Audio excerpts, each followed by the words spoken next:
back to another episode of the Mac and D podcast. How you doing, Jimmy D? Man, I'm a little tired today. This weekend has been an absolute blur. Had some birthday celebrations. Had a nice, great wedding celebration. Shout out to Colton and Courtney. Happy for the couple, but I feel like I blinked and all of a sudden it was Sunday night. So it's been a long one. Yeah, it's crazy. Jimmy D's birthday was over this past weekend, so happy 21st birthday, James. Yep, 21st. I'm not getting old. I'm just so young right now. Yeah, I'm so glad you got your first legal drink this weekend. So It's uh, fantastic. I had a really, really slow weekend, but in all the best ways. I went to a classical concert, and it's crazy like how much talent people have in their right pinky, whereas I'm just talking about fantasy sports all day. So there's some very talented people out there, and I could not even hope to match that level of talent. Yeah, So hey, don't sell yourself short, man. I think we're kind of in the Renaissance era of media and entertainment, and I think we'll look back in 100 years and people will be like, "Wow, just the way he speaks into a microphone, the buttery smoothness of his voice, the eloquence of his co-host. That Mad Matt guy is just something special." So, it was don't sell yourself short. yeah, whenever I was talking to the musician who was performing, I was like bragging, like, "Oh yeah, I have 1.2K followers on Instagram," and she like said nothing about it. She's like, "Oh, that's really great. Like, maybe we get verified or whatever." I look her up afterwards. She has 11,000 followers on Instagram, so completely dwarfs me. It's funny, dude. Speaking of Yeah, people, I think go ahead. Sorry. I was gonna say in a moment like that, I think you bring up something they can't verify. So just say something about like MySpace friends, like you got 10 to 15,000. They're like, wow, like, they won't even be able to tell. Like no one even knows their MySpace password. I think that's what you do. Dude, I never I had think a I my also just dated myself to prove that this was not my 21st birthday. dude, I never had a MySpace, but they always sounded really legit. Like apparently, whenever you went onto someone's profile, they would like play a song. Like that seems legit to me. It's like a Yeah, walk-up song in baseball. Like that's the best fucking thing ever. yeah. You're reciting the ancient scroll to me, and I was there when it was written, so What would I'm fully aware. what would be your walk-up song, JVD? My Are you talking about now or then? Because I feel like back then it was some kind of Hawthorne Heights song. I was real big into the emo bands, like as we all were. I can't say it was just me being cringy, but I'd say now it'd probably be something maybe from like Millennium or Dabin, just something chill. Okay, you got some breadth of knowledge to you. I would probably go with something like Return of the Mac. Something that's like a play on words with my name. So I think Yeah, that they would don't be make pretty that ideal. for me, so I just gotta go somewhere else. But we're talking about people with talent, and one of the big things of the news that came out this weekend is seemingly that Damian Pierce, the running back for the Houston Texans, my hometown Houston Texans, is going to end up being the running back one out of that backfield, beating out guys like Marlon Mack for the number one spot. Do you think this news that's coming out is real or fake, Jimmy D? Yeah, this is 100% real. I think this is kind of that element of people just catching up to a team that doesn't get a lot of publicity. I mean, obviously, I'm not from Houston, but I think any of the beat writers from Houston were just kind of like, yeah, this was obvious. Like, we drafted a guy, he's a second or third rounder, but I mean, it wasn't like this was a super deep running back heavy roster. I mean, he's competing with like Rex Burkhead and, as you said, Marlon Mack. So it's not like he's throwing out like heavyweights. It's just kind of like, solid veterans, but not any kind of elite prospect. So all it really took was someone with a lot of talent like this guy, a younger guy, to come in, and I think it's pretty obvious from the start that he was going to take over and just demand touches in this offense. Yeah, I think a lot of people, one, have gotten caught up with the Deshaun Watson stuff. Been a big point of Yeah. contention here in Houston. And then also you have other big names that have been fancy guys elsewhere. Marlon Mack, Rex Burkhead's always stealing carries. David Johnson even was a big, big guy. Remember when he was going first overall? What a time to be Yeah. alive. I think I got him second overall the year he broke his hand or something, or like foot, whatever it was. But Yeah, he I played think the all big one thing, game. like yeah, that hurt. But the fantasy takeaway here is like if you're drafting soon, get this guy before he starts skyrocketing, right? Like this is a rookie going to be an RB1, even though the offense won't be great. People don't know him, so like you might have to reach, if you will, because some of the ADP numbers haven't come up yet. But like if you can get him in an eighth or ninth round, which I think is kind of where he's going right now, like going ahead and grabbing him in the seventh round is probably a safe bet to make sure you get a guy that could really come into an RB2 role. Yeah, it's really interesting his progression because early on it really seemed like it was going to be a true committee sort of backfield, which is like a fantasy wasteland. Like you never want that guy who's like in a weird handcuff kind of backfield. But he's really ascended, and it's not even that like he's just getting first team reps, which happens sometimes. That's happening right now with Brian Robinson, which we're going to talk about a little bit later in the recent news.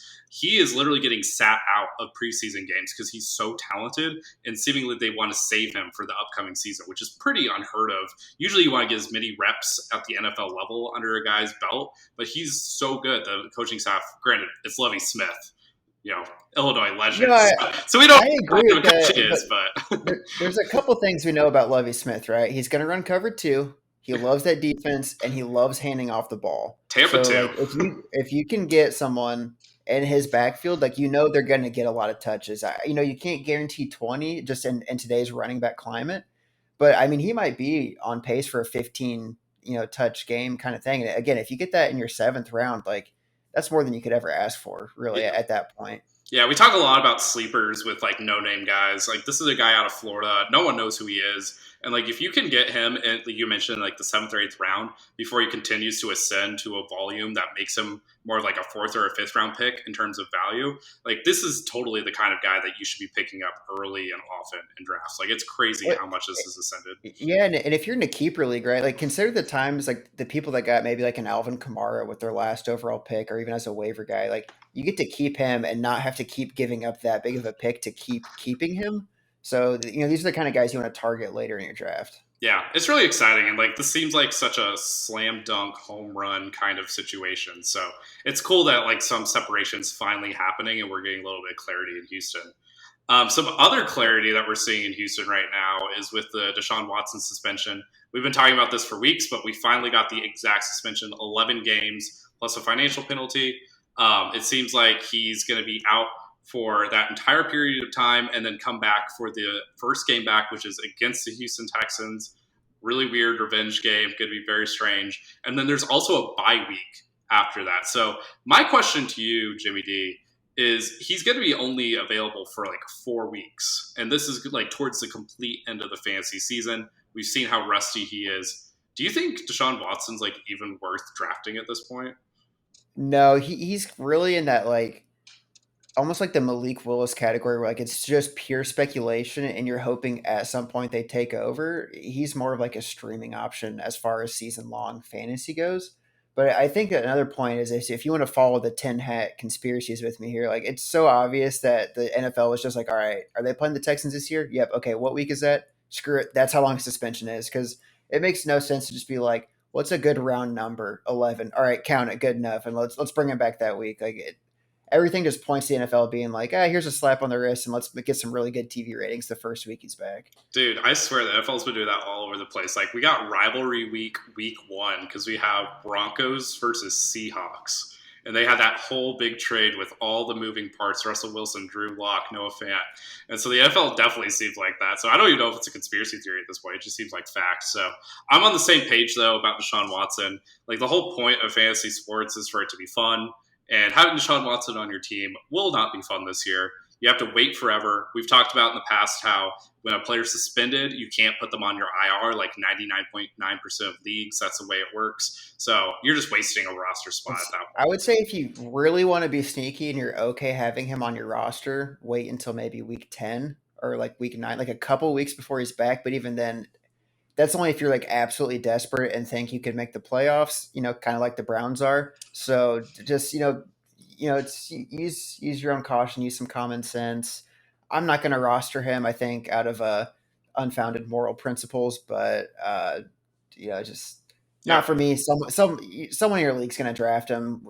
Don't be the person that does it, just because it's not a smart fantasy move. We'll leave the off the field antics aside. Just it's not going to be great for your team to stash him for 10 weeks. Yeah, that's a good point with like a lot of the guys that we're going to be talking about today with the injuries and such too. If you know a guy's coming back and you might be interested in him later in the season, just make sure you flag him real quick or like put on your personal calendar a little thing saying like a couple weeks before when they're projected to come back, just like, hey, I need to look into this person, see what their current timetable is, and potentially pick them up before they're even on the radar of anybody else. That's whenever it's a little bit worth it.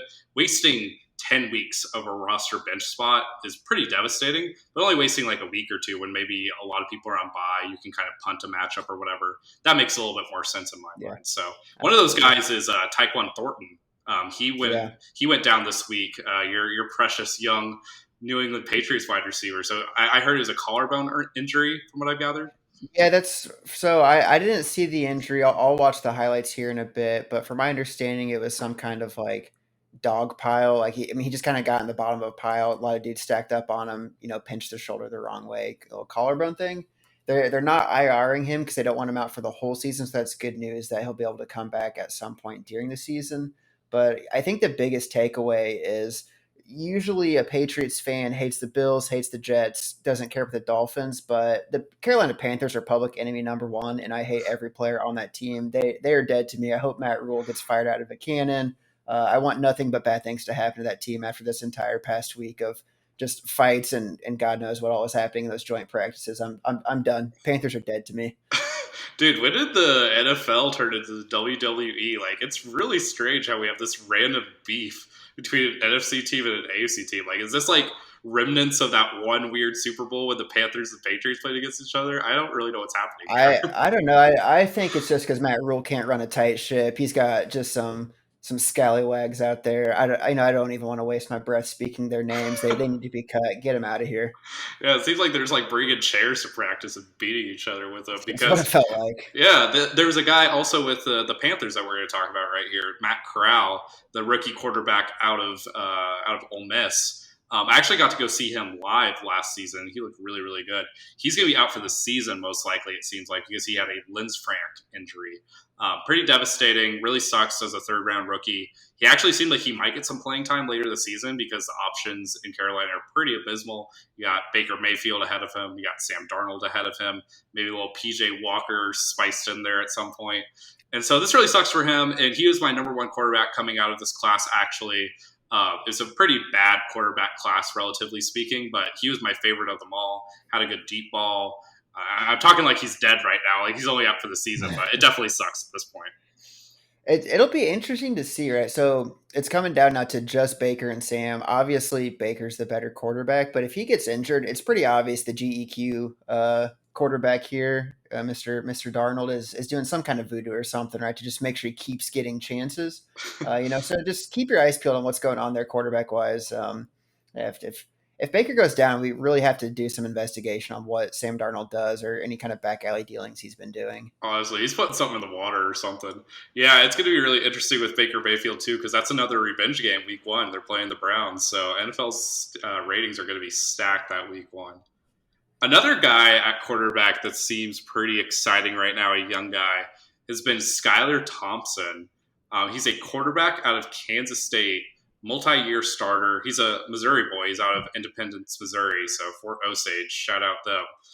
He is a quarterback, seventh round rookie for the Miami Dolphins, and he's been absolutely balling out. He had multiple touchdowns in their latest preseason game, and definitely seems like good Tua insurance at some point. So I'm getting a little bit of Dak Prescott vibes with him. Not gonna lie, like I was like reading up on him, which is some different articles that the beat writers have been writing about him.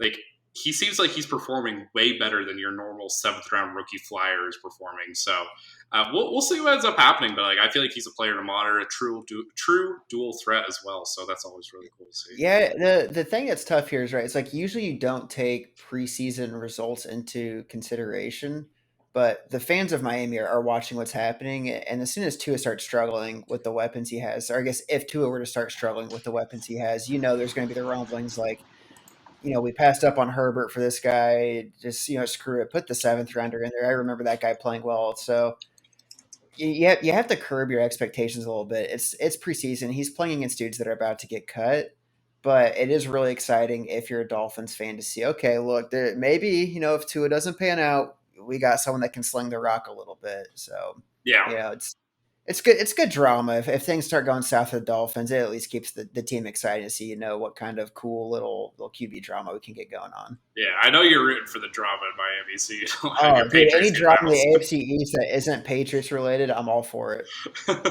Yeah, I definitely am getting the Dak Prescott vibes. There is Teddy Bridgewater still in Miami, to be fair, so he's got a long way in order to ascend.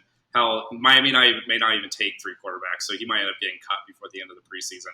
And he was also playing in the fourth quarter, like you said, multiple backups in at that point. And no one's more popular than the backup quarterback. Like that's how it works all throughout college. It's how it works through the NFL as well. But I think same thing. Like if Tua ends up performing pretty poorly, there's going to be a lot of calls for Skylar to get an early look with their young team. So it could be pretty cool. I like Skylar Thompson. Another young guy that's been really impressing in preseason has been Cavante Turpin. I don't know if you heard about this guy. So he is a returner out of the CFL, Canadian Football League. Went to TCU, super speedy guy. And in the latest Cowboys preseason game, he had 2 return touchdowns. My question for you, Jimmy D, is he Devin Hester reincarnated? Is he the next Cordell Patterson? I saw his highlights. He was definitely quick. He reminded me much more of Hester than Cordero because Cordero is more of that straight line, one cut and gone. Like this guy was bouncing around through 4 or 5 different blocks, kind of just trying to find that lane, more like Hester. But again, we need to see it in the regular season, right? I mean, obviously, if you're on an NFL roster, even in the preseason, you're fast. You're a hell of an athlete, but it's a whole different ball game when we get to the regular season. It's the guys that know their assignments on punt team. They're not breaking down lanes, etc. So if we get to the regular season, he's got a couple within the first 4 weeks, and it's like, all right, keep this dude on your radar because that'd be something special. Until then, let's hold off on crowning the guy. Yeah, he definitely seems like he's earned a roster spot though.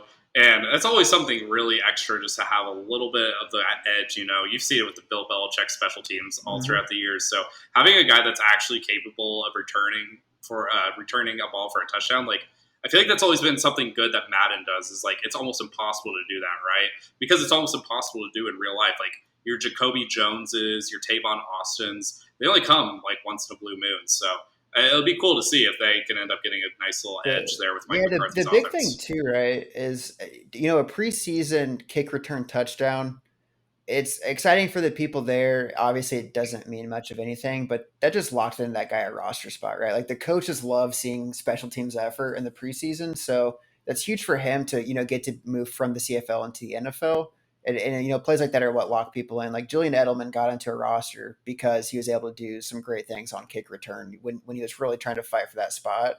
So that's just kind of your lesson to NFL players is if you can carve yourself a role in special teams, it gives you just more time, right? It extends that clock to give you a chance to find your role that maybe you're wanting more so within an offense or defense on the team. Yeah. Jimmy D, did you know Julian Edelman played quarterback in college? I feel like they bring that up like 5 times. I did. Every single Did you know he broadcast. was a 7th round pick, scrappy lunch pail kind of guy, really shifty. Sneaky athletic. He's the only reason why I know Kent State is actually a college at this point. Another guy that's been playing a lot of special teams lately has been Antonio Gibson. You want to talk about a guy that has completely fallen off and has just been completely supplanted by other guys on the roster is Antonio Gibson. His fall from grace has been insane. So basically, we talked about it a little bit with the last pod, but Antonio Gibson was a clear-cut RB1 the past couple of years, was getting drafted like top 20 or so last year, depending on your he's league. a 2nd-round pick last year. Yeah. This year, early on, it seemed like, more of the same. 2nd, 3rd round. A little bit of a disappointing year last year with 5 fumbles. Now, a few preseason games in, he's been fumbling a lot. He got demoted to special teams as a bit of a wake-up call. And then Ron Rivera, their head coach, came out this week, had nothing but praise for Brian Robinson Jr., their 3rd-round pick out of Alabama. So it seems like the dream with Antonio Gibson has completely ended at this point. It's nothing but there's like some indications or like people like fingers crossed were kind of saying, he had that shin injury last year. That's why he didn't produce as we expected. He's going to fall down. He might be a sneaky pick. And then just everything that could go wrong this offseason and preseason has gone wrong for Antonio Gibson. It's almost like a competition between him and Miles Sanders of who can become irrelevant the fastest. And I think it'll be an exciting bet maybe you can make with your friends of like, okay, who's going to be the first to 10 fantasy points, Miles Sanders or Antonio Gibson? And that might be a tough, week 4 type bet. Yeah, it's crazy how quickly there's all these middle of the round guys that are just becoming very clearly not worth it. As much as I do love Josh Jacobs, it definitely seems like some other guys in that backfield are starting to supplant him to a degree as well, especially with a new regime coming in. And yeah, Ron Rivera is a very old school coach. He's not going to mess around with those fumbles. And it's crazy. Like Antonio Gibson was a wide receiver in Memphis in college. And wow, isn't it crazy how a wide receiver just doesn't translate to the NFL? It's Right. crazy to me. Who would have You're thought? going to face somebody who, like, their running backs are going to be Josh Jacobs, Antonio Gibson, and then like their flex will be, I don't know, like, or maybe like a Zeke Elliott, Antonio Gibson, Josh Jacobs, right? And you'd be like, man, if I faced this team 2 years ago, I'd be terrified. And now they're going to put up about 10 points collectively in those three slots, and it's going to feel awesome to Dude, play against. Not if that's your team. yeah, I can't wait for those 15 carries for 45 yards and 0 touchdowns. That's what keeps me up at night, you know? That's It, right. it's really interesting, too, with Gibson specifically, because, like, he's supposed to get that nice floor with the receptions because he is a former wide receiver. Like, that's what he should be good at. But they brought in Jaden McKissick again. So it's like they have Mhm. other options that can do that exact role. So he's definitely getting phased out.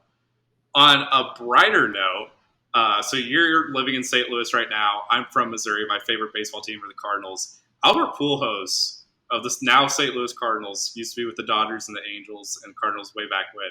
Has been absolutely tearing the cover off the ball the last month. Mhm. So the other night, last night, he had 2 home runs in his game at age 42. So he's up to 692 home runs on his career. He's chasing A-Rod at 697, and he's chasing 700 as just a milestone, which only a handful of guys have ever done.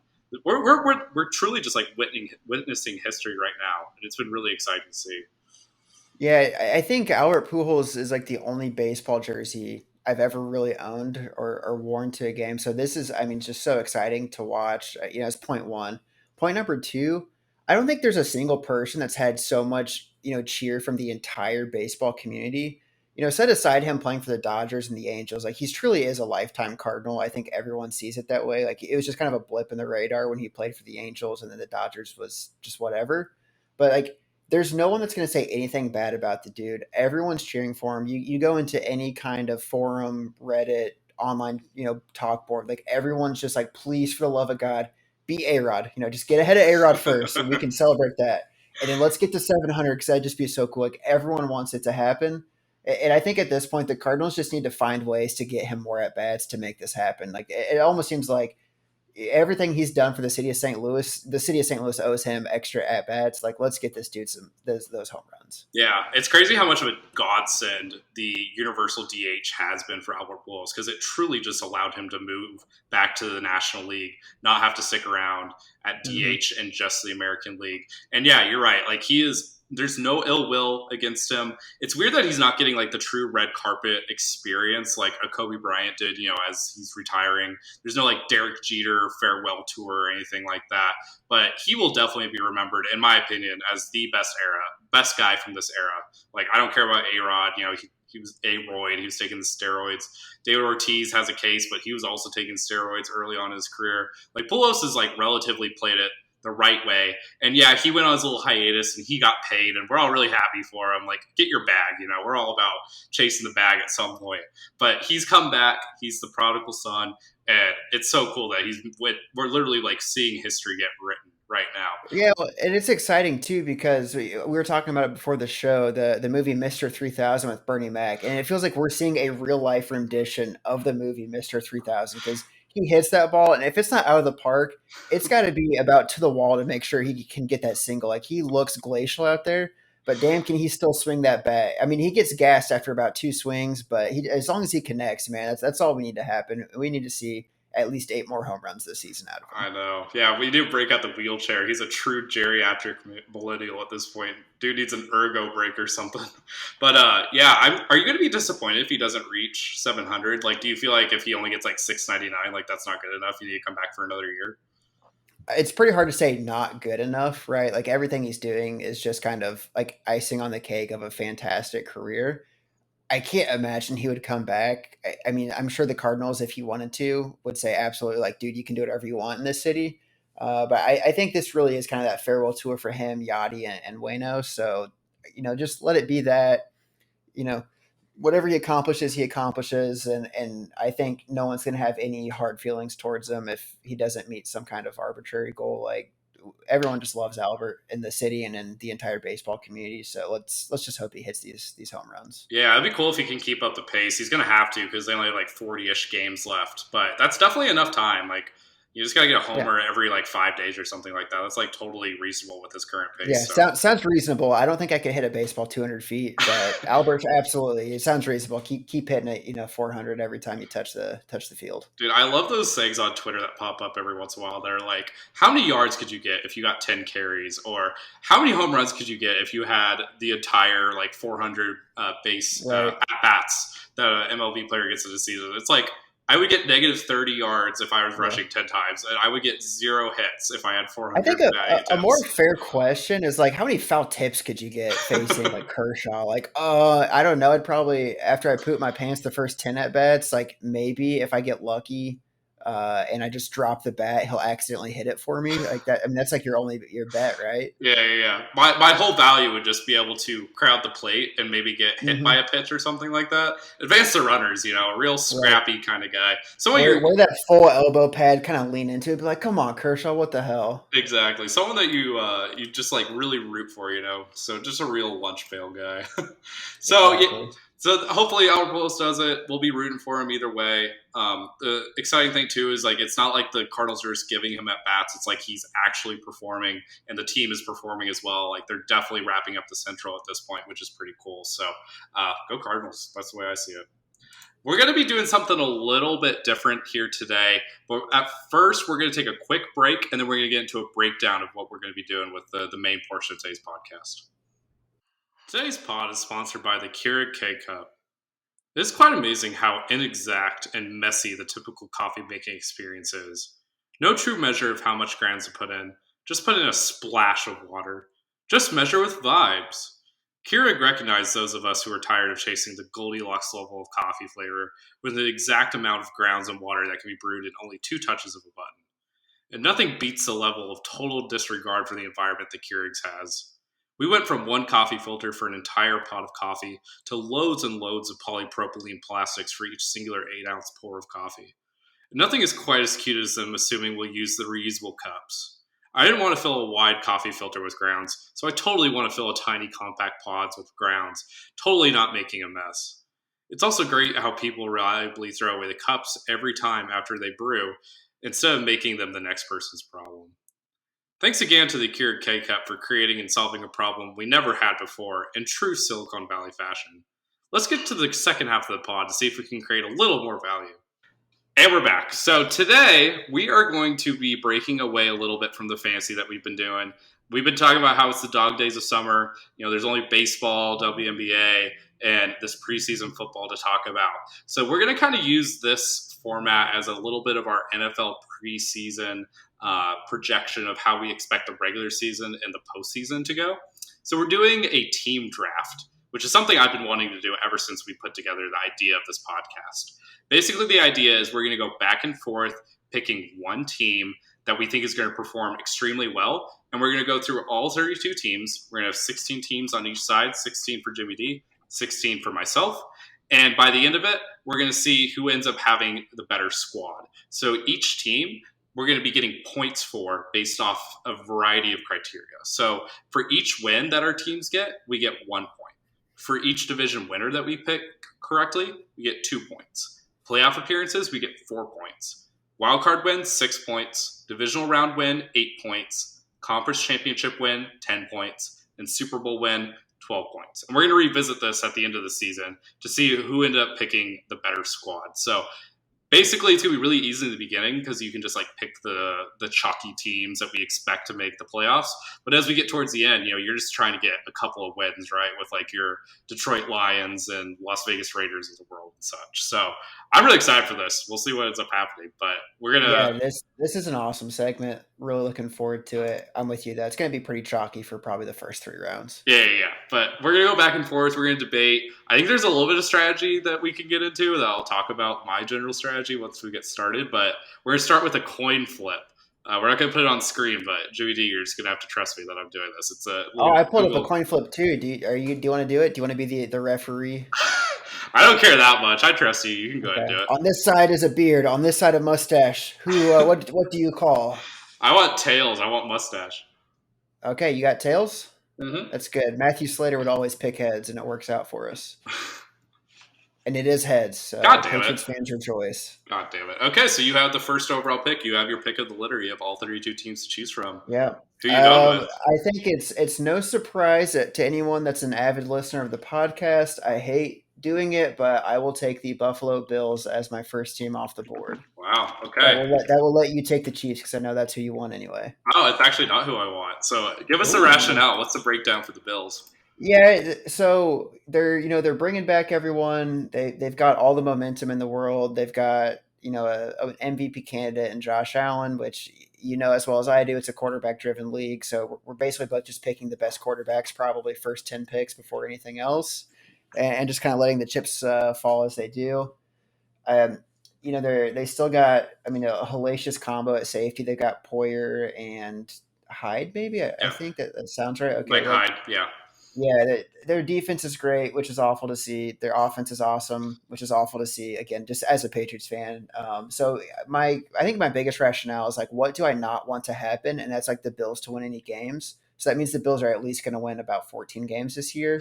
So that means I got to take them at number one. Did you see that pass that Josh Allen did where he escaped the pocket and then threw up a prayer to Gabe Davis? It just like fell right into his hands, just continuing the I Gabe Davis breakout Yeah, I tour. didn't see that for this past week, but I feel like I have seen it just by virtue of watching him play against the Patriots. I had to witness the 6 touchdowns, only stopping themselves by taking knees to games. So Yeah. I'm aware of what they're capable of doing. Yeah. I have a couple Bills fans, and they were texting me. They're like, "I'm getting goosebumps. I'm getting goose nipples just watching this going down." Yeah. So I did not have the Bills first overall, mainly because I feel like Josh Allen is one of the luckiest players in the league. He gets a lot of like very convenient stiff arms, or he does a little spin move that just conveniently goes the correct way to avoid the defender with the pass rush. So he's not my first overall pick. Like you said, we're kind of picking Yeah. quarterbacks here. I have the most faith, and my pick at number 2 overall is going to be the Baltimore Ravens. I think, Ooh, I had them at 5. I thought that was going to be a sneaky one, yeah, but no, yes. that's a good one. The breakdown here is I think it's the Lamar Jackson revenge tour. It's a Hmm. contract year for him. He wants to get paid. And it's also a revenge tour for the Ravens because they went 8-9 last year. They're definitely motivated. They were 4th place in the division. They're going to be racking up a lot of wins. The division's definitely tough. Like all 4 teams could end up competing, even with Deshaun Watson's suspension. However, I think they'll make a deep playoff run. They want to get that monkey off their back. All these people saying Lamar's not clutch, Lamar can't do it in big moments. I think the Ravens are really going to try and reverse that. They have their offensive line all healthy again. Ronnie Stanley was out for the season, which really sucks for them. Marlon Humphrey went down last year. That really hurt. Marcus Peters is back fully healthy and fully practicing at the other corner spot. And they're just getting some good internal development as well. Guys like Tyus Bowser and Patrick Queen are just naturally developing more and more. And we're turning back into the Ravens of old with like a really, really good, Hmm. critically acclaimed defense. Probably the most suspect part of the roster is the wide receivers, which is a little Yep. rough. But we Um, both love Rashad Bateman. we do. And honestly, as much as the rest of their guys aren't as like name brand sort of guys, I think one of them will end up stepping up, whether it's a Tylan Wallace or a Devin Duvernay. I think those guys were really talented in college and they could end up having some good natural progression as they try and fill that wide receiver 2 role, even with Mark Andrews basically being that wide receiver 1 in a lot of ways. So Yeah, I think, and correct me if I'm wrong here, but it's like for every reason that you hate the Buccaneers is like why you love the Ravens, right? It's like the flip of like the positive of like injury regression. Like, I mean, everything that could have gone wrong for that roster, minus losing Lamar, even though that did happen a couple times, is what happened to the Ravens last year. mhm. So you would think there's no way you can go back to back seasons of just every running back on your roster dying, just like random things happening. So a lot of things are kind of coming up aces for the Ravens. Yeah. And then to your point, they have two that, kind of name brand receivers. But the nice thing is like with Lamar's ability to extend a play, you don't necessarily need like a stud wide receiver 2 or 3. You just need someone that can understand the scramble drill and how to kind of sneak their way open when Lamar is scrambling all over the place. Because with Lamar's ability to scramble, teams are kind of forced to play a zone because you have to have your linebackers keeping Lamar in front of you, and that lets your receivers kind of just sit into open spots, and Lamar can then kind of pick it apart. Exactly. And Lamar is a great passer, very underrated. And it's crazy. People forget how injured the Ravens were last year. Their top three running backs were all out basically by week one. Like Gus Edwards went down, and then it was J.K. Dobbins went down. And all these guys are healthy now. And they also picked up Mike Davis, who's throwing great blocks out of the backfield. I know it's kind of niche, but I love everything about the Ravens. Great coaching as well. I think this is going to be the year of the Ravens for sure. Yeah. Yeah, no, that's awesome. I'm glad you picked the Ravens because that leaves my second pick, or at least who I think you might sneak in before me because I've got my little sneaky roster here. But I'll pick the Chiefs. If you're going to leave them open, I'm not going to shy away from them. I don't want to cheer for them. I'm basically just going to make a list of all the teams I don't want to see win, but I know will win. We're again picking quarterbacks. Patrick Mahomes is a stud. I know I've dogged him a little bit on the fantasy perspective, but on the field he is the best quarterback in the league right now. So it feels great to pick him. Kelsey is still producing. We're hoping in the sense of like wins for the Chiefs that continues to happen. It sounds like Isaiah Pacheco is possibly going to be a sneaky great running back for him. You trust Andy Reid and the coaching staff. The defense just has to turn them over a couple times. So, yeah, I'll take the Chiefs and just kind of trust they're at least gonna make the playoffs. Yeah, I think this is a great pick. This would definitely be my second overall pick if I was able to. The Chiefs have everything that you could want in a team. Yes, they got rid of Tyreek Hill, but they have very good depth options. We've talked plenty about the receivers already. They have good depth at running back going on to the point that like Ronald Jones, who was a first round pick just a couple of years ago, is probably not going to make the roster at this point. Their linebackers are incredible. Like Nick Bolton last year led the league in terms of tackles for loss. And he did that as a rookie out of Mizzou, which is insane to me. And then they drafted this other guy in the third round, Leo Chenal. He's absolutely been tearing up the preseason, just breaking through blockers. It's been absolutely insane how good they are at drafting with those linebackers. So Yeah, I well, think the they defense is going to be lost great. Tyreek. Yeah, they lost Tyreek, but part of that was they got like three first round picks out of it, right? Or I mean, not three, but they got a couple of first round picks, right? So they're getting young talent to kind of fill in. So they're really leaning into that. We believe in Mahomes. Now let's kind of help him on the defense with these roster pick or with these picks because their first two first round picks were on the defensive side of the ball. So they're trying to help out in that regard because I think they know they're going to have to stop the Bills if they want to go to the Super Bowl. Yeah, it's the cap space too. Like Tyreek Hill wanted $30 million a year, and the Chiefs were like, we can use that money in much better other places. So specifically keeping Mahomes, but other places while keeping Chris Jones around and everything. So I love the Chiefs this year. I'm going to be going to one of their games, if not two. So that's definitely a good pick. It's who I would have gone with. My second pick that I'm going with is the Green Bay Packers. It's a little chalky, but I feel like it's pretty necessary. High floor team. Ever since Matt LaFleur's gotten there, they've won like 12 or 13 games every single season. Pretty much a lock to win the NFC North. As much as I think the Vikings and the Lions can make a little bit of noise, the Bears are abysmal, and the Packers honestly don't have that tough of a schedule. Aaron Rodgers is still there. They have some new young guys that really seem like are stepping up. The defense is solid. They have arguably the best corner of all of football, and Jair Alexander returning. I think the Packers just like kind of have to be this. I don't have them projected for the best record amongst the teams that are available, but I think they're definitely the safest pick. And at this point, like I'm just trying to get to those conference championship points. And Yep. I don't want to do my riskier picks, which we can get into with the next few that I'm trying to game this a little bit because like I know that you would have the Packers pretty highly, right? But like my more sleeper Mhm. picks, I know I can get later on. We're all about That's value on this podcast. I So know that's what I'm trying to do too. I'm excited because I've got my team at number two that I just don't think you're going to pick. So okay, like I'm kind of waiting around. So yeah. you left. I like the Packers pick, but kind of to your point, it's almost like the same for the Bills with me. Like it feels like a guarantee to win the division, right? So that's just kind of free points there. Easy 10-11 win team. Like it's just good points. You'll have a chance at the playoffs. So it's kind of a good pick there. I'll go ahead. I'll take the Rams then. I don't believe in the back to back. It's just so hard to win the Super Bowl twice. But they have a good roster. They've got a great coaching staff. They're going to win games. So I'll go ahead and take the Rams off the board. Yeah, they scare me a little bit just because of the schedule. Having that. They have a second place schedule or first place schedule. Did they have winning the division last year? They Or did no. Cardinals? I can't remember. I feel like they won the division. They were the 3 seed, Okay. right? It sounds right. Yeah, they were the 3 seed coming in. Yeah, because it was competitive with the Niners as well. The Seahawks honestly weren't Hmm. half bad as well for part of the season when Wilson was healthy. The thing with them is just like you mentioned, it's hard playing that many games and then doing it again the very next season. Stafford injuries, and I feel like they're going to have their foot off the gas a little bit with the regular season. But yeah, they brought back a lot of the same pieces. Odell Beckham is a weird thing right now. We don't know if he's coming back or not. Von Miller went to the Bills, which is a big pickup for the Bills, but a pretty big loss for the Rams. So, but the rest of the pieces are still around. You still got Donald and Ramsey, and that's always going to give you a chance on defense. So that's a solid pick Yep. there. My next pick, who do I want to go with? I have a little bit of gamemanship with this as well, just like overall strategy. I think with my next pick, I'm going to go with the Los Angeles Chargers. Okay. Just on the off chance that the Chiefs fall off a little bit, I definitely want to have a little bit of skin in the game in the AFC West, which I think is the best division in football.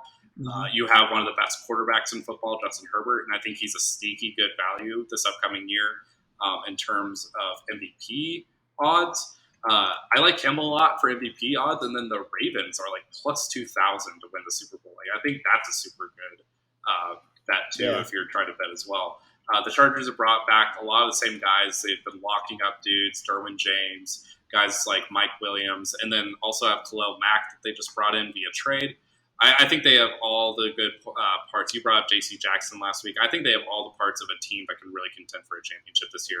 And it seems like the Yeah, Chargers are always just falling a little bit right. short, but like this is their year. I agree that there's definitely a lot of things to like about the Chargers. I hate falling in love with the media darling, right? Like they're the team that won the offseason. They got the big, they got Khalil, they got JC Jackson, they made all these big moves.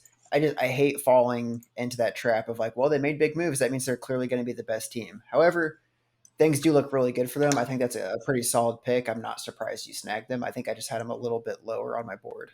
Yeah, I think they're more Denver Broncos 2015 when they went on that spending spree, getting DeMarcus Ware and a few other guys, and they're less dream team Philadelphia Eagles 2011 when Hmm. they got Vince Young and Austin Bagua, the quarterback out of Raiders, Okay. who I can't pronounce his last name. So I think they have a chance here. I like it.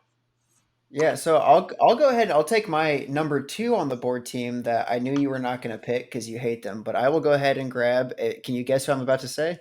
Dude, I have no idea. Lay it on I'm me. going to take the. I'll take the Tampa Bay Buccaneers.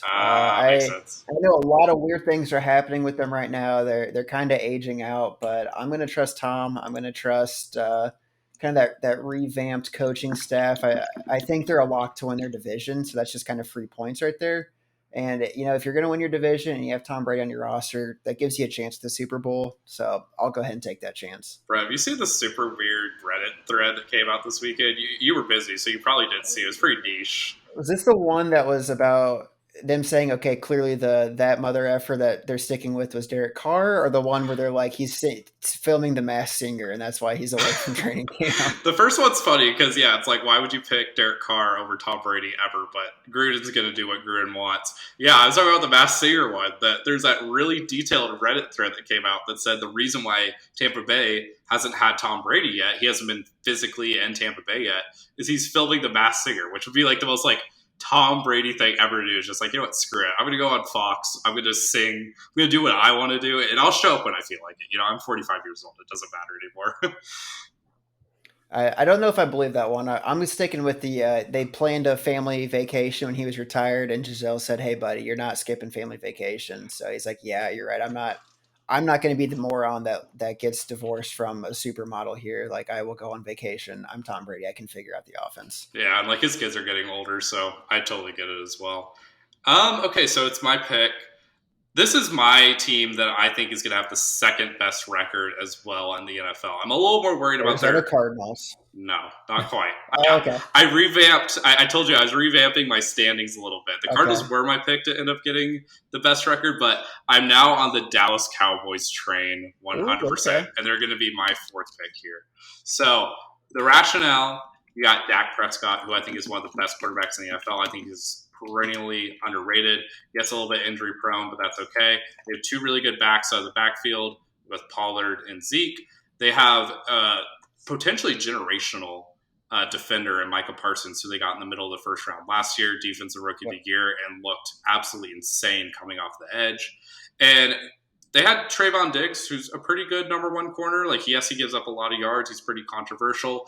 The definitely scary part is that wide receiver too, Jalen Tolbert. Yes, he might get a lot of volume in terms of fantasy, but how good of a player is he going to be in real life? I guess we'll see.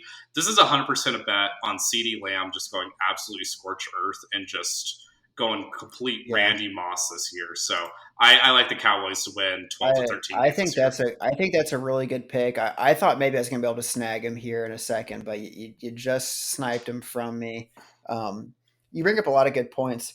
They're not going to be a great defense, but they're going to be an opportunistic defense, which when you have as good of an offense as they'll have, that's all you really need, right? Just a couple timely turnovers, a couple sacks, to really throw off the rhythm of an offense. And that's the kind of defense that they bring. Mike McCarthy scares me, but I think they have so much talent that it's almost like that's the franchise that's just, predicated on we have talent. We'll figure it out even if we keep just horrible coaches around. So I think that's going to just kind of continue for the Cowboys. Yeah, that's been their thing for 30 years. Let's throw $1 billion at it and see what happens. Exactly. So that leaves actually the team I have at number 3 that I did not think was going to get snagged. And I think they're a little sneaky here. Kind of we're getting to the point where now you and I are purely just trying to game who thinks what. But I'm going to take the San Francisco 49ers.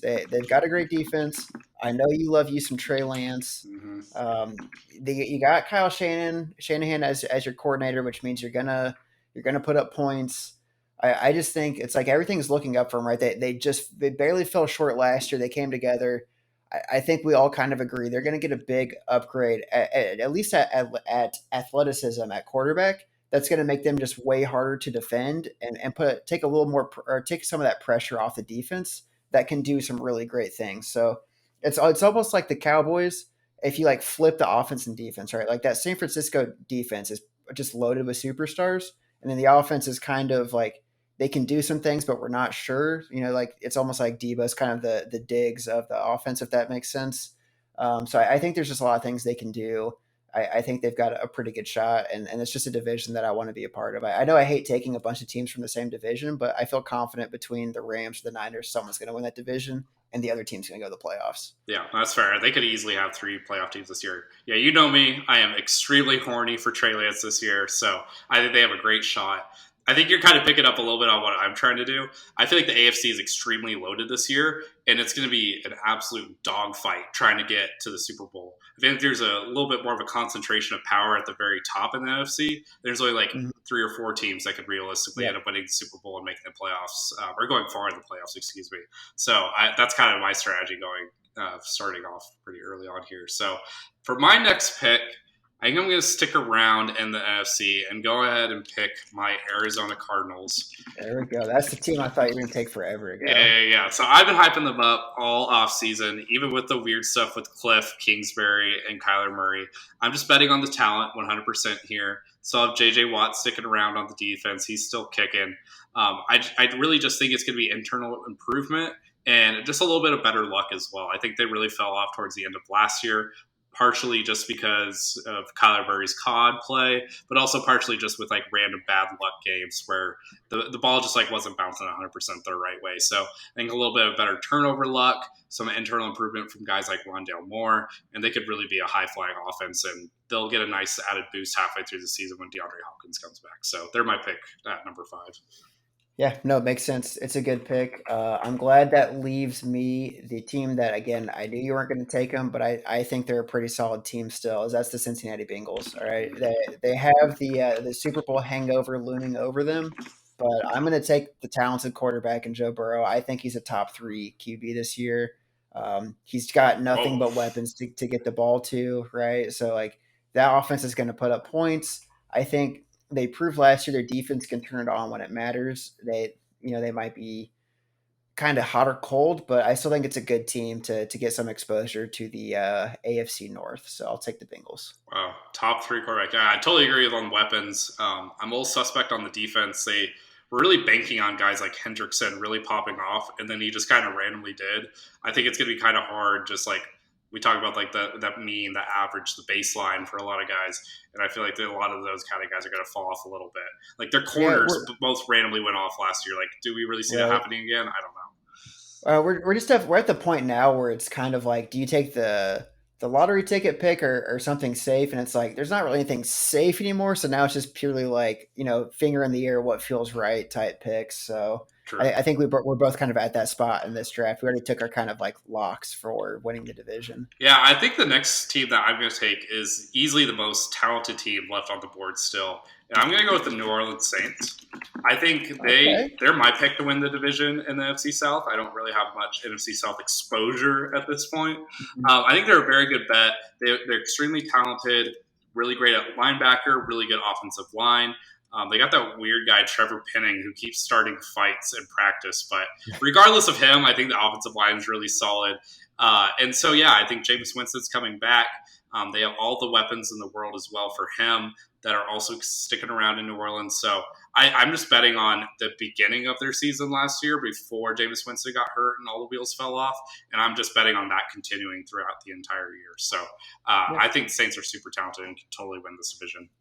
No, I like that. I'm nervous without Sean Payton. I think that was a little bit of a reach, but I understand the logic behind it.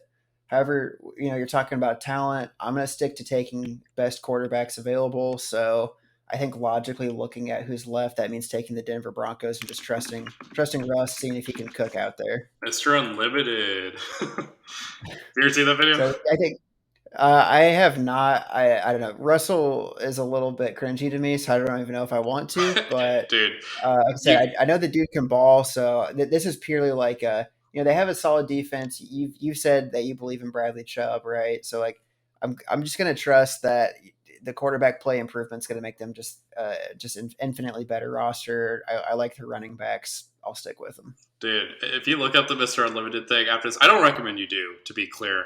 It will keep you up at night. Like, it is true nightmare fuel. It's like Five Nights at Freddy's, but a person, and it's incredibly cringy. Like, I don't know how he got where he is in life at this point, honestly. Like, he's got a hot wife, he's got a great family, and I'm like, dude, like, you're the corniest cornball person I've ever met. Like, that's coming from me, and I feel like I'm pretty corny, Yeah. so pretty insane level stuff, but a All I very can good team, say to be is fair. all I can say is Broncos country. Let's ride. Let's ride. The best way to come out of this offseason. I'm going to stick around in the AFC as well. A team that I think is an absolute garbage division and just like makes sense to Oh, don't take. take them from me. The You're gonna Indianapolis take the Colts Colts. from me. Yep, Yep. Okay. Indianapolis I Colts. see what's coming. That's an easy slam dunk. Division winners automatically get 2 points. I think they're going to easily coast to 10 or 11 wins. We did talk about how bad that division was when we were talking about your hot take that the Jaguars could end up stealing it. As much as we were joking about a 7-win team, it's realistically going to be a 10 or 11-win team, and I think it's going to be the Colts. They're a safe bet, safe money. Got a stud combination of Michael Pittman Jr. and Paris Campbell at wide receiver to go with their new quarterback, Matt Ryan. The defense is perennially solid with Leonard, so I think the Colts are just going to roll through the division, no problem. Yeah.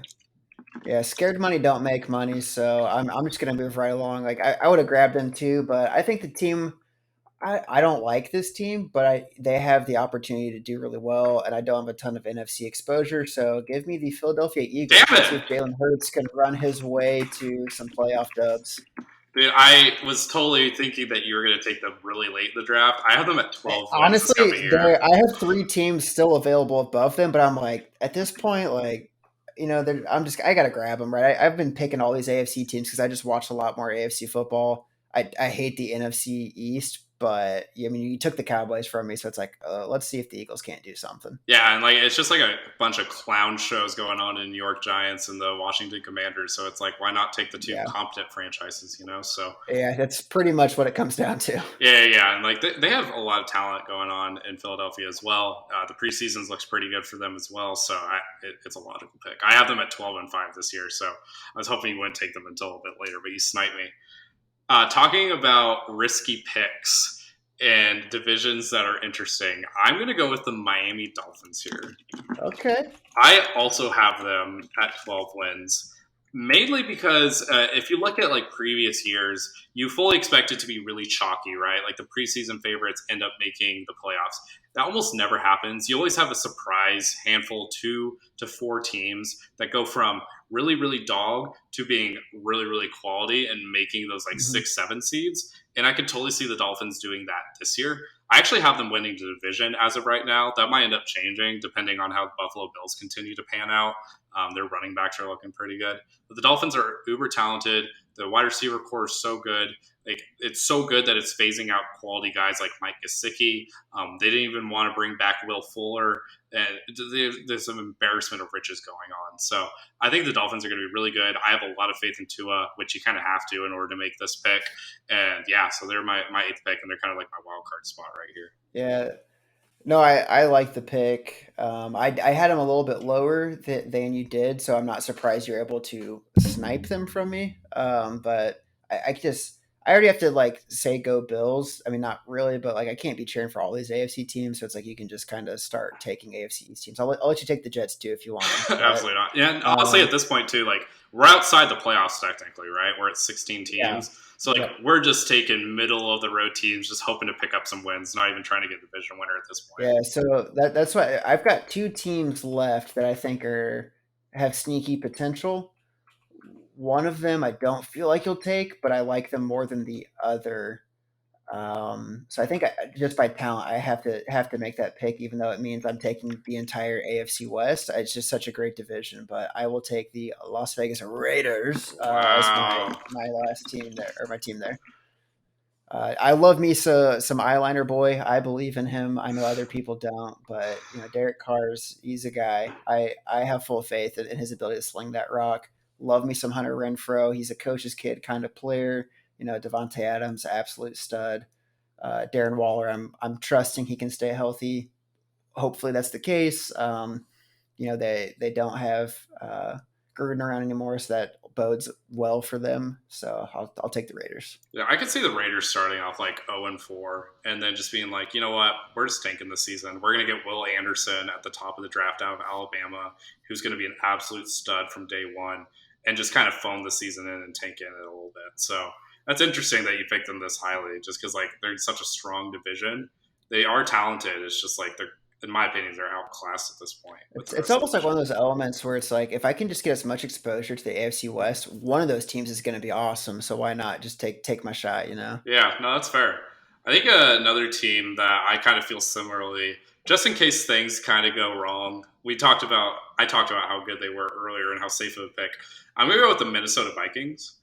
Son of a bee sting, dude. That was the team. I was like, I don't know between these two. I didn't think you would take the Raiders if I did, but I'm like, I just trust them more than the Vikings. Yeah, they're But my I do like the Vikings this year. they're my top team remaining.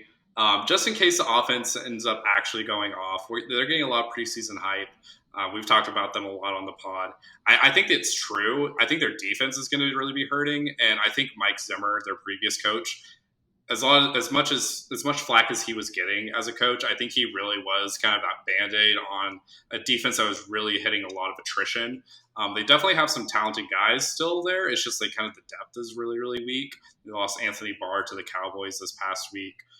Daniel Hunter hasn't been performing as much as his potential is. So I think they're a solid pick, middle of the road, which is exactly what we're trying to do here in the ninth Yeah. round. So I like them. They could easily make the playoff. Maybe not easily, but there's avenues for them to potentially win the division if the Packers don't hit their stride. But definitely avenues for them to make the If you playoffs. if you get 4 games against the Lions and the Bears this year, like you're doing something That's a good right, start. So That's a good start. Yeah, I've got three teams here that I mean I have them ranked differently, but I feel kind of the same about all of them. However, I think I'm going to go with who I see as the best defense still around. I'll go ahead and take the Pittsburgh Steelers. that's who I was thinking next. That's fair. Yeah, I really love me some TJ Watt. Mike Tomlin is death taxes and at least 9 wins, so like I'll get those points there. I think Teddy Boy's got a chance at kind of proving himself, and if not, Kenny Pickett's been looking really good in the offseason, so I think they've got a shot. Yeah, That division's always a dogfight, so they're going to be in it at least. yeah, it always just ends up coming down to those divisional games, which are extremely random. Like the Bengals last year swept the Ravens, even though like the Ravens were still a quality team, whereas the Ravens were beating up on everybody else. So Yeah, I feel like any pick in the AFC North is a safe pick, and it's probably going to be a lot like last year, where the last place team goes 8-9. So they're all four talented teams. At this point, I hate to do this to you. I knew it was coming. I I figured it. I thought maybe they'd make it one more round. But I gotta stick to my rankings. I gotta stick to my predictions, stick to my guns, and I can't let the emotion get ahead of me. So I'm going with your New England Patriots here. Yep. As much Hey, as that's a top five team that you just got, in the 20th round here. So that's a good pick. you should have picked them earlier, you just left them to me. Like picking the Steelers ahead of them could easily be a mistake. As much as I've been ragging on Mac Jones, their running back situation's a little suspect right now. Like who's going to start? They got five quality guys that could all end up being running back one. You still have Devontae Parker, who 3 years ago was a wide receiver one easily in Miami, and the defense is always going to be solid under Bill EB. So, yeah, New England Patriots. Sorry to Yeah, do that to you. I feel I know bad now. it's okay. I thought maybe they'd make it one more round. I thought so to me it's like, oh, he's going to put the Steelers kind of higher. I feel like you're higher on the Steelers than I was as the gamesmanship, and you got me there. So a team that I don't love, but I think they were the one seed last year, the AFC. That they've got a chance to kind of keep the momentum going. I know you hate Tannehill, but I do like Mike Vrabel as a coach. I will take the Tennessee Titans. Yep. Yep. I mean, like I said, you're getting the last year's number one seed at the 22nd pick at this point, 21st pick. Like, I'll take my chances. Yeah, I see them having a big fall off, but you're right. Like, I think the fall off's going to happen too, but that division's also dog, right? Like they get the Jags twice, they're going to get the Texans twice. It's like the same argument for the Vikings, except they've proven they can actually make the playoffs. yeah, that's completely fair. That's a good pick at this point. Whenever you're looking at all these other teams that are incredibly unproven. Everything left is just like oofta. Like Yeah. there's nothing to feel good about with the remaining 10 teams. Yeah, it's like at this point, I don't even want to take any of these teams because I've just been like, it's cognitive dissonance. Like I've been ragging on them Mhm. the entire offseason. And I was like, damn, I've I got actually one pick team one. I want. There's one team I want left on this list, and I'm hoping you're not snagging them from me. There's so many teams that I can just make incredibly strong arguments against for at this point. But I'm going to bet on a little bit of improvement from the rest of the roster that can prop up the quarterback position. And I'm going with the Cleveland Browns. Okay. Might be a little bit of a weird pick. We've been talking about how bad the Browns are. And they still got a fair amount of weapons. We'll see if Kareem Hunt ends up getting traded. The defense is incredibly solid, and the offensive line is so freaking good. Like, easily top two or three offensive lines in the entire NFL. I feel like Jacoby Brissett's just going to be able to sit back there and do whatever he wants. We could get the Josh Rosen revenge train at some point this year. Chosen. Yeah, exactly. He's going to be going against the Panthers, who have Sam Darnold, who was picked ahead of him, Baker Mayfield, who was picked ahead of him. Dude's going to be angry. That's all I'm saying. So he might break out the hot tub that he had in his UCLA dorm his freshman year. So I like the Browns enough. I think they're going to be about a 500 team, and at this point, that's all you can ask for. I see. I had them actually at 32. Like, there's so many distractions that I could just see it being a horrible season. I just didn't want anything to do with them. It's almost like I just so badly don't want to cheer for them that I don't even want them on my fantasy roster, if you will. Oh, dude, right? 100%. So, Yeah, I'm rooting for them to be the first 17. I understand. So. Yeah, I understand the pick. I was just like, I ain't gonna do it. So that gives me the chance to take my number 22 ranked team. I'm gonna be chewing some kneecaps. I believe in the Detroit Lions this year. I've done enough hot takes about them. I need to get some revenge on you for taking the Patriots. So that's who I'm grabbing. I feel like we're both like fans, but also analysts at the same time, where we can be cautiously optimistic and a little bit pessimistic about our team. So I feel like it's very, very natural that we flip teams a little bit here. Well, because I understand. Like, I love me some Pats. I believe in them, but there's plenty of reasons to not have faith in this upcoming season. Like, the rest of the AFC got better. The Patriots kind of look like they're doing more of a bridge year. Yeah. To me, it's like I'm gonna take the momentum, that upswing of the Detroit Lions. That team believes in what's going on there with Motor City Dan Campbell. Let's just see what happens. Also, like, every team here is just a crapshoot, so I'll give it a shot. Yeah, I'm honestly pretty proud of myself for the self-control that I'm exhibiting right now, not picking the Lions earlier. You should see me watching Hard Knocks every night. I'm like on the edge of my couch, like sweating profusely, about ready to like go run like 5 or 6 miles outside and listening to Dan Campbell on repeat. So this is really hard for me, but I'm glad you took it before I took them earlier. So I'm happy. You're welcome. I I think here I'm going to pick the team that I think is going to be the most average out of all of these, a fairly safe pick, and a team that I think has amongst the teams left one of the most competent quarterbacks. I'm going to go with the Washington Commanders. Ooh, that's who I had. That was my top pick left too. Yeah. So I think they have turnover machines going on. You got Carson Wentz, you got who's just turned into a complete interception and fumble guy. Antonio Gibson, who we've been ragging on profusely. But they have some other good, talented guys. They just drafted Jahan Dotson. They have Terry McLaurin, who I think is like, if you look at Madden ranks, he's a top 10 wide receiver. I think he's like a good like top 15, 20 receiver in this league. They have good talent on defense. That defensive line disappointed last year with a lot of high picks on it, but I feel like the natural progression, they're all really young, all four guys along that defensive line, so they could end up having a good bounce back year this year. And the coaching staff's not that bad. Like Riverboat Ron knows how to coach guys up. He's been there, done that. So I don't know. I think like a 7-10 seed is completely in the cards. I think had you left them, I definitely would have snagged them. Carson Wentz is weird, right? So if you look at just the stats, he was a top 12, I believe, quarterback last year. And if you listen to Dan Orlovsky talk, he says nothing but great things about him. But it's like, man, if you just watch the film, you're like, how can I trust this human to lead my team? But since I don't watch Commander games, I mean that's fine. I can just see what the score is at the end of the game and be like, cool. It looks like Carson did fine this week. But yeah, I think that's a good pick at this point in the draft. I feel like if you're watching Commanders games this year, like you need to go outside. Like that's the time that you do your little ergo walk or get some new snacks or something. Like it's not going to be a good time. And I don't know why you're trusting Dan Orlovsky. He's the guy who ran out of the back of the end zone for a safety without anyone being near him. So I don't know. Is he a trustworthy guy? I don't know if he's trustworthy, but he talks about quarterbacks and he's on ESPN, so that's got to count for at least 3% street cred. Yeah, he's a handsome man, to be fair. He's a pretty face. He's handsome. So I'm going to take – I'm debating between two. They're the same conference, which makes it that much more fun. I think I'm going to go with the more upside. So I'll take the Jacksonville Jaguars. I think their quarterback play is going to improve like crazy. Trevor Lawrence should just be more comfortable this year. He's going to have a coach and Doug Peterson that knows how to really get the best out of his quarterbacks. I just think things are looking up for that team in the regard of like it can't be worse than how it was with Urban. So 4 or 5 wins. I mean every team on the list left could be a freaking 0-win team, could be a 5-win team. Like I'll take the crapshoot on the Jaguars just because they're like the lovable team to cheer for. Yeah, 100%. I think there's going to be at least 2 or 3 wins just baked in without having Urban Meyer and all of his antics not going to be there anymore. Mm-hmm. Did you see no that? More stinky fingers.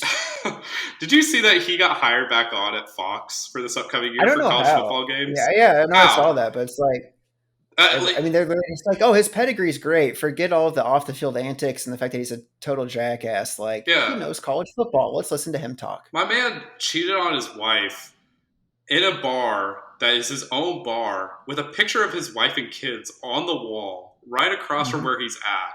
He kicked one of his players. It was just clearly just like emotionally and physically abusive. He hired a coach that had just been fired for like all these like racial allegations. And he was just like still completely forgiven. Like I am a firm believer. This is probably the hottest take.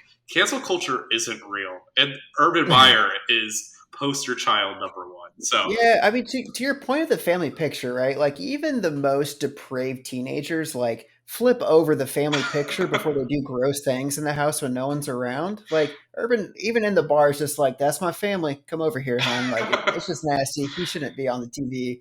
Poor example all around. Absolutely shameless. So for a guy who like preaches like integrity and leadership and all these other things, like, dude, you don't walk the walk at all. So yeah. Terrible. The next team, I'm banking on the coach 100%. I'm banking on the coach seeing that they need to tank really badly for this upcoming year and just being like, screw that. I'm going to mess that up completely. And I'm going with the Seattle Seahawks. Okay. Geno Smith has looked surprisingly competent during preseason. I'm cautiously optimistic there. They have good running backs. They have very good wide receivers still. No offense to new tight end. The offense is going to be solid outside of the offensive line. Defense is going to be a little bit more suspect, but Pete Carroll knows how to coach quarterbacks, and he's done more with less, in my opinion, in the past. So they're not going to win a division, but I don't think they're going to be the worst team in the NFL because I don't think Pete Carroll will let Mhm. them. I think that's a good pick. Like you said, you're just taking the best coach now at that point, right? So then that leaves me to taking the other team in the AFC South. I hate having a lot of exposure to the AFC South because you already took the good team there, but I think Lovie Smith is a good enough defensive coach to sneak out maybe 6 wins. Davis Mills could become a better player this year. Damian Pierce obviously is looking potentially like a stud. You still have Brandon Cooks there. Like this is a sneaky, potentially okay team. I'm not going to say they're good. I don't really believe in them. They're sneaky okay. I'll take the Texans. 100%. Yeah, the hype machine is very high right now. And you're going to be at the games cheering them on. So like they're going to be better this year. Exactly. Like they're gonna be like that guy. He's in the crowd right now. I'm gonna win this game for him. No, they're gonna be Mm-hmm. bad, and that's okay. The roster is basically an FCS team at this point, but I feel like there's gonna be a few guys that are gonna be competing for contracts. Like they're literally just fighting for their NFL lives, and so I think they're a worthy pick at this point with the embarrassment of teams that are left. So, um, sheesh. I'm not liking any of these teams at this point, but that's to be given. I think new coach, new year, new No, me. don't do it to me. I think Don't do it to me, man. New York Giants. I'm going with Yeah, that. that was the team I have above the rest of these ones is like maybe. They got Dabble coming in. He's got good pedigree. He's been around some very good winning situations. Daniel Jones is literally on his last legs as a quarterback in the That's why I NFL. haven't picked them yet. I was like, I can't trust them because Daniel Jones is just so blatantly below average. It's just hard to trust it. Yeah, I don't know if you saw the Colin Cowherd rant about him that came out. It was like, this guy's from Duke. Like, all these other Yeah, I guys, did. yeah, it's like they're Dude, that was quality. such what a shot at the dude. Like, oh, you went to a good college. I hate you now. It's like it's kind of the same as it's like Baker Mayfield. Like, I like my quarterbacks that don't run from police officers. I Like, I don't want my quarterback to not go to Duke. I don't like Colin Cowherd's takes. Like I think so much of what he does is just like get attention. I kind of feel that pressure. Like once you start doing something like this, like you have to have a take on everything. You can't just be like lukewarm Mhm. about everything. So I get that. Like so much of what he does is just like pandering. Like he, for example, he did his college football rankings this past week. He has Nebraska number 8. I love Nebraska. I would kill my firstborn in order to have a Nebraska national championship, and that is almost no hyperbole. And Colin Cowherd has them at number 8 and like right on the cusp of the national championship. Like, there's no shot that ever happens. There is zero multiverses where that actually happens. I cannot believe that was a thing. But I think he's so funny. Colin Cowherd will be one of the most hilarious guys on TV, and I I love when he goes on his personally, little rants like that. I say I don't. I just can't trust him. He has the shiniest lips on television. If you ever watch him, it's just like it's distracting. His lips are just so shiny. I don't know what he puts Vaseline on them or something. It's weird. Can't trust the guy.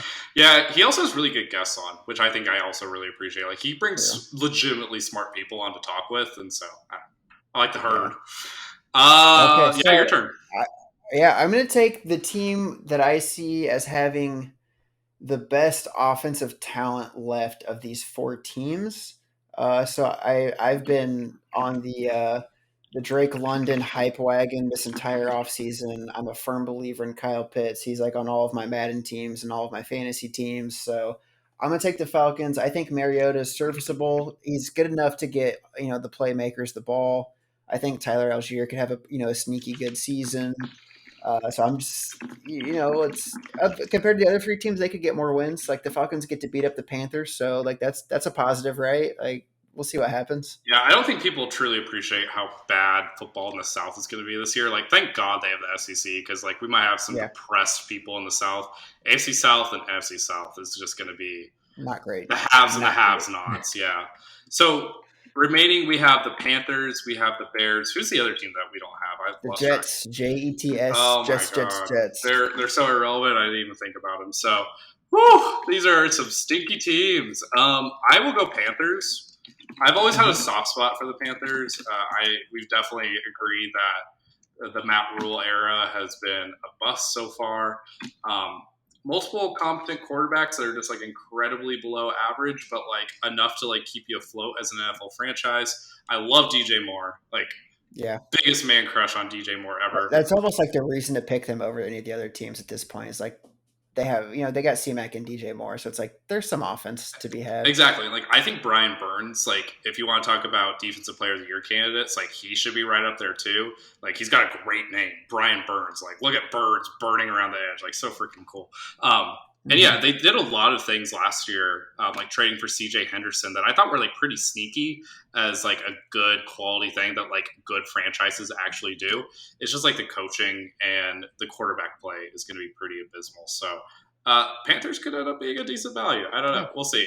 It's better than the Jets and Bears. So. It really is. That's what it comes down to. It's like if we were doing tiers, that's a clear tier above like the crap stand that is the Bears or the Jets. So I'm looking at the choices here, and I'm glad you have to just take whatever I don't want. But this is tough, right? So on one hand, my best friend's a Bears fan.